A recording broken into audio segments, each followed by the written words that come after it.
दोस्तों ज़ोर से ना बेल आइकन और सब्सक्राइब बटन को ज़ोर से दबा दो ताकि मैं वीडियो जब डालूँ ना तुम लोग को पता चल जाए और तुम लोग मज़ा उठा पाओ।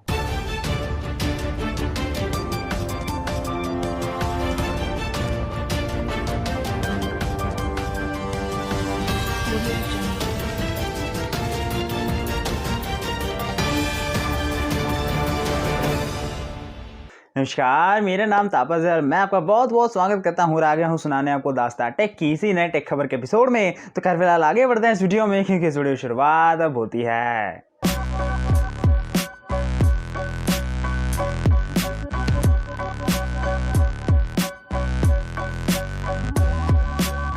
तो इस वीडियो की शुरुआत से पहले आप लोग जोर से लाइक बटन दबा दीजिए, चैनल सब्सक्राइब करके बेल आइकन दबा दीजिए ताकि मैं जो वीडियो डालूं आप लोगों को पता चल जाए। तो सबसे पहली अपडेट यहाँ पे निकल करके आता है वी की ओर से, मतलब वोडाफोन आइडिया की ओर से। यहाँ पे वोडाफोन आइडिया जो है वो देने वाला है मुंबई में 4G सर्विसेज और उसके साथ साथ जितने भी सारे के सारे 3G यूजर्स है वी के उनको प्रोवाइड करेगा 4G SIM card free of cost. मतलब कि यार बहुत ही यार यहाँ पे काफ़ी अच्छी बात हो गई। और वी ने जो है यहाँ पे और भी एक चीज़ बताई है जो कि उसके कस्टमर को जो है बहुत ही ज़्यादा हाई स्पीड नेटवर्क जो है मिलेगी, हाई स्पीड नेट जो है वो मिलेगी, जो यार काफ़ी अच्छी बात हो जाती है वी यूज़र्स के लिए। अभी खैर आप लोग अगर वी सिम कार्ड को इस्तेमाल कर रहे हो तो आप लोगों के लिए काफ़ी खुशखबरी है। और खैर मुंबई के लोगों के लिए तो वहाँ पर ये 4G सर्विसेज जो शुरू कर चुकी है और 3G यूज़र्स को 4G फ्री ऑफ कॉस्ट तो दे ही रही है। और ये सब करने के लिए वी ने जो है 3G स्पेक्ट्रम को ही इस्तेमाल किया है 4G सर्विसेज को बढ़ाने के लिए आगे। तो यार काफ़ी अच्छी यहाँ पे रेंज जो है आपको देखने को मिल जाएगी। और अब यार देखते हैं कि वी सब्सक्राइबर्स को कितना फ़ायदा होता है इस प्लान से और 4G सिम कार्ड से, क्या उनको हाई स्पीड नेट देखने को मिलती है या नहीं। फिलहाल के लिए आप बताइए कि अगर आप में से कोई वी यूज़र हो तो क्या आप लोगों को 4G स्पीड जो है अच्छी मिल रही है या नहीं, नीचे जल्द से कमेंट कीजिए। दोस्तों अगली अपडेट यहाँ पे निकल करके आता है ओप्पो की ओर से और यहाँ पे बहुत ही इंटरेस्टिंग सा यहाँ पे एक नया मॉडल जो है स्मार्टफोन का लेकर के आया है ओप्पो, जहाँ पे इसने यहाँ पे इस्तेमाल किया है स्मार्टफोन्स पे स्लाइडिंग कॉन्सेप्ट को। मतलब कि पुराने कुछ फोन्स आते थे स्लाइडिंग कॉन्सेप्ट के साथ में, तब यार बटन्स वाले फोन होते थे, पर अभी जो है ओप्पो यहाँ पे लेकर के आया है एक स्मार्टफोन स्लाइडिंग कॉन्सेप्ट के साथ में। मतलब कि जैसे कि आप लोगों को याद ही होगा कि LG विंग जो आया था वो उसका जो डिस्प्ले है 90 डिग्री घूम सकता था, और ये जो नया फोन आने वाला है शायद इसी कॉन्सेप्ट के साथ आगे चल के ओप्पो लॉन्च करेगा। तो यहाँ पे इस कॉन्सेप्ट में आपको जो स्मार्टफोन होगा वो अप डाउन स्लाइड होगा। मतलब कि पूरा का पूरा जो है वो डिस्प्ले है पर ऊपर नीचे स्लाइड कर सकते हो आप लोग, इसको छोटा बड़ा कर सकते हो। तो यहाँ पे मतलब कि यार ये जो कॉन्सेप्ट है मतलब कि पुराने फ़ोन से ही उठाया गया है, पर यहाँ पे कॉन्सेप्ट जो है नया सा और अलग सा फ़ोन को डिज़ाइन देगा, कुछ अलग सा फ़ोन के लुक्स होंगे, फ़ोन कुछ अलग सा ही बन करके निकल के आएगा शायद अगर इस कॉन्सेप्ट को ओप्पो इस्तेमाल करता है किसी फ़ोन्स के ऊपर। अब यार देखते हैं कि कब तक इस कॉन्सेप्ट को इस्तेमाल किए हुए फ़ोन्स जो है इंडिया में आते हैं और कितनी प्राइसिंग में आते हैं। खैर अगर यहाँ पे बात करूँ LG विंग की तो कुछ 80-90 हज़ार की उसकी प्राइसिंग है। तो यहाँ पे स्लाइडिंग कॉन्सेप्ट की प्राइसिंग कितनी हो सकती है सोच के आप लोग ज़रूर नीचे कॉमेंट करना। तो अगली अपडेट यहाँ पे निकल करके आता है हुआमी की ओर से। यहाँ पे हुआमी का जो Amazfit GTS 2 mini smart watch है वो खैर इंडिया में प्री ऑर्डर्स के लिए जा चुका है। अगर आप लोगों को चाहिए खैर अभी आप लोग जाके प्री ऑर्डर कर सकते हो, जब स्टॉक्स में आता है, जब सेल शुरू होती है इसकी तो उसके बाद जो है आपको मिल जाएगी। और इसके रिलेटेड एक वीडियो मैंने बना रखी है, खैर आई बटन पे वीडियो होगी, जाकर के आप लोग देख सकते हो GTS 2 मिनी के सारे फीचर्स और ये स्मार्ट वॉच जो है कैसा लगता है, क्या फीचर्स होने वाले हैं, कितनी प्राइसिंग में आने वाले। खैर प्राइसिंग जो है यहाँ पे 6,999 रुपये है और अगर आप लोगों को चाहिए तो खैर अभी आप लोग प्री ऑर्डर कर सकते हो इस चीज़ को।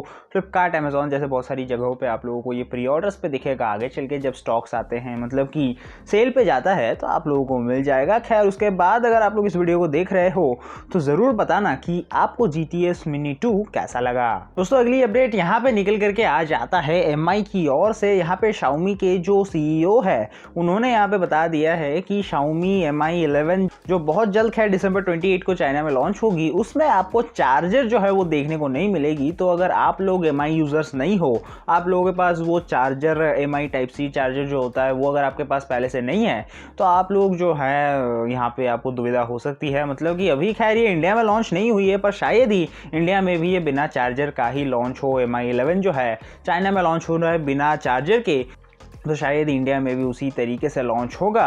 अब यार देखते हैं कि Xiaomi क्या करता है इस फ़ोन को लेकर के, कि क्या इंडिया में बिना चार्जर के ही इसको लॉन्च करता है या नहीं। अब मुझे तो लगता है कि बहुत लोगों को बिना चार्जर का फ़ोन पसंद नहीं आएगा, पर अगर जिन लोगों को चाहिए होगा वो लोग खरीद ही लेंगे। और अगर आपको चाहिए उस फ़ोन को चार्ज करने के लिए, अगर आपके पास MI चार्जर है तो कोई बात नहीं है, अगर नहीं है तो आपको फिर से ख़रीदना पड़ेगा ऐसा चार्जर। मतलब कि यार सबसे पहले यहाँ पे iPhone 12 में से एप्पल ने निकाल दिए चार्जर, और अभी जो है MI 11 में भी आपको चार्जर इन द बॉक्स नहीं देखने को मिलेगा। और यहाँ भी ये भी बताया जा रहा है कि सैमसंग गैलेक्सी S21 सीरीज जो होने वाली है उसमें भी सैमसंग जो है चार्जर को हटाने की बात कर रहा है। मतलब कि यार फोन्स में हो क्या रहा है यहाँ पे, मतलब कि जो भी कंपनीज है सारे के सारे प्रोडक्ट्स के प्राइसिंग को बढ़ाते जा रहे हैं, पर यहाँ पे जो भी चीज़ें होती है बॉक्स में उसको कम करती जा रही है।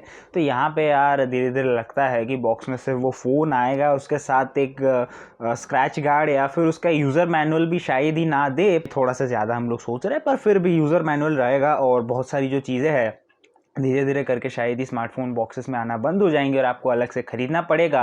और यहाँ पे अगर मैं कुछ और चीज़ों की बात करूँ MI 11 से रिलेटेड, तो यहाँ पे 888 का स्नैपड्रैगन का प्रोसेसर जो आपको देखने को मिल सकता है, और यहाँ पे 108 मेगापिक्सल का कैमरा सेटअप जो है आपको देखने को मिलेगा MI 11 में। मतलब कि यहाँ पे भरपूर मज़ा आएगा MI 11 के साथ में, पर मज़े को उठाने के लिए चार्ज करना ज़रूरी है उस चीज़ को।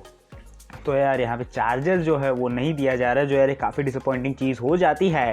एप्पल के बाद MI के बाद शायद ही सैमसंग जो है अपने फ़ोन के साथ ही करने वाला है। अब यार देखते हैं कि क्या सैमसंग S21 सीरीज़ में हमको चार्जर देखने को मिलता है या फिर नहीं मिलता है। खैर आप मुझे बताइए कि आप में से किन लोगों के पास iPhone 12 है और बिना चार्जर के आपका फ़ोन कैसा चल रहा है। खैर बाद में तो आप लोगों ने चार्जर खरीदा होगा या फिर पहले से आपके पास चार्जर होगा। नीचे कॉमेंट करते हुए बताइए कि iPhone 12 जो है आपका कैसा चल रहा है। तो अगली अपडेट यहाँ पे निकल करके आता है जम्मू कश्मीर की ओर से। यहाँ पे जम्मू कश्मीर में जो है बहुत सारे ही इलाकों में जम्मू कश्मीर में आपको कभी भी आगे चल के शायद ही 4G 3G देखने को मिले, क्योंकि यहाँ पे 2 डिस्ट्रिक्ट्स को छोड़ के जम्मू कश्मीर में कहीं भी आपको 2G से ज़्यादा नेटवर्क जो है देखने को नहीं मिलेगा। मतलब कि अगर आप लोग जम्मू कश्मीर में जा रहे हो 4G नेटवर्क ले करके, तो अगर आप लोग गंडेरबाल या फिर उधमपुर जैसे जगहों पर मतलब कि डिस्ट्रिक्ट्स में जा रहे हो तो वहाँ पर बिना रिस्ट्रिक्शन के बहुत ही हाई स्पीड नेटवर्क का जो इस्तेमाल किया जा सकता है। पर उन दोनों डिस्ट्रिक्ट्स को छोड़ के जम्मू कश्मीर में कहीं पर भी हाई स्पीड नेटवर्क को जो है नेट को जो है वो चला नहीं सकते। मतलब कि यहाँ पे उन सारी चीज़ों पे रोक लगा दी गई है, बैन लगा दी गई है। अब यार ये चीज़ें यहाँ पे जम्मू कश्मीर में क्यों हो रही है, अब यार यहाँ पे ऐसा कुछ तो यार बताया नहीं गया। और ये जो रेस्ट्रिक्शन है शायद ही कल लग जानी चाहिए थी, पर अभी जो है उसको एक्सटेंड करके जनवरी 8 तारीख तक कर दी गई है। मतलब कि जनवरी 8 के अंतर्गत आप सब मतलब कि जम्मू कश्मीर में जो भी इंटरनेट स्पीड है उन सबको अगर नॉर्मल नहीं किया गया तो वो जो लॉ है वो लगा रहेगा और सबको 2G नेटवर्क को इस्तेमाल करना पड़ेगा। तो यार ये काफ़ी भयंकर और काफ़ी बुरी चीज़ यहाँ पे हो गई है जम्मू कश्मीर में। अब यार देखते हैं कि क्या ये लॉ और जो बैन है कितने दिन तक लगा रहता है, क्या ये हटता है या नहीं। सारी की सारी बातें खैर अभी सोच के कुछ फ़ायदा नहीं है। अब यार देखते हैं कि क्या होता है इस नेट से रिलेटेड जम्मू कश्मीर में। और दोस्तों यार लास्ट अपडेट यहाँ पे निकल करके आता है अमेज़ॉन की ओर से। यहाँ पे अमेज़ॉन के ऊपर जितने भी महाराष्ट्रियन लोग हैं, जिन लोगों को खैर इंग्लिश और हिंदी दोनों ही लगभग समझ में आती है और महाराष्ट्रियन जो लैंग्वेज है वो ज़्यादा समझ में आती है, तो यहाँ पे उन लोगों का यहाँ पे हल्ला बोल दिया गया है। उन लोगों ने हल्ला बोल दिया है अमेज़ॉन पे तो वहाँ पे सिर्फ हिंदी और इंग्लिश या फिर अलग लैंग्वेजेस होते हैं पर मराठी जो है वो नहीं होती है। तो यहाँ पे अमेज़ॉन ने जो है बोल दिया है कि बहुत जल्द मराठी लैंग्वेज को जो इंट्रोड्यूस करेगा अपने ऐप में, और मराठी शॉपिंग एक्सपीरियंस पे भी काम चल रहा है यहाँ पे अमेज़ॉन ने कहा है, और बहुत जल्द जो है उसको लॉन्च करेगा अपने ऐप में, अपडेट देगा। उसके बाद जो है मराठी लैंग्वेज उसमें इंक्लूड हो जाएगी सारे के सारे महाराष्ट्रियन लोगों के लिए। तो महाराष्ट्र के लोगों जिन लोगों को हिंदी नहीं आती, आधी आधी आती है और इंग्लिश भी आधी आधी आती है और बाकी के लैंग्वेज खैर आते नहीं है। शॉर्ट में बोलूँ तो यहाँ पे जो लोगों को सिर्फ मराठी लैंग्वेज आती है उन लोगों के लिए काफ़ी अच्छी बात होने वाली है यहाँ पे अमेज़ॉन की ओर से कि उन लोगों को मराठी लैंग्वेज का सपोर्ट भी जो है बहुत जल्द अमेज़ॉन में देखने को मिलेगी। अब यार ये अपडेट जो है कब तक अमेज़ॉन देता है वो तो यार यहाँ पे कुछ बताया नहीं है। सारी की सारी चीज़ों पे अभी तो अमेज़ॉन काम कर रहा है। अगले अपडेट में खैर अमेज़ॉन मराठी लैंग्वेज को इंक्लूड कर देगा अमेज़ॉन के सपोर्ट लैंग्वेजेस में। खैर फिलहाल आप मुझे बताइए कि आप लोगों ने रिसेंटली अमेज़ॉन से कुछ ख़रीदा है या नहीं। नीचे जैसे कमेंट करते हुए बता दीजिए। और न्यू ईयर में क्या आप लोग कुछ खरीदना चाहते हो या नहीं अमेजोन से, वो भी नीचे कमेंट करते हुए बता दे दोस्तों। बस फिलहाल वीडियो बताइए, देख लिया, बहुत बहुत धन्यवाद। मुझे उम्मीद है कि आपको वीडियो पसंद आया होगा। अगर आपका कोई सवाल सजेशन कुछ भी, नीचे कमेंट करना बिल्कुल मत भूलना। अगर आपने वीडियो को लाइक और शेयर नहीं किया तो कर दो मेरे वीडियो को लाइक और शेयर, और कर दो मेरे चैनल सब्सक्राइब, क्योंकि मैं आपको ऐसे वीडियोस लेके आता रहता है यार। फिलहाल वीडियो में इतना ही। नमस्कार, सत श्री अकाल and have a good day.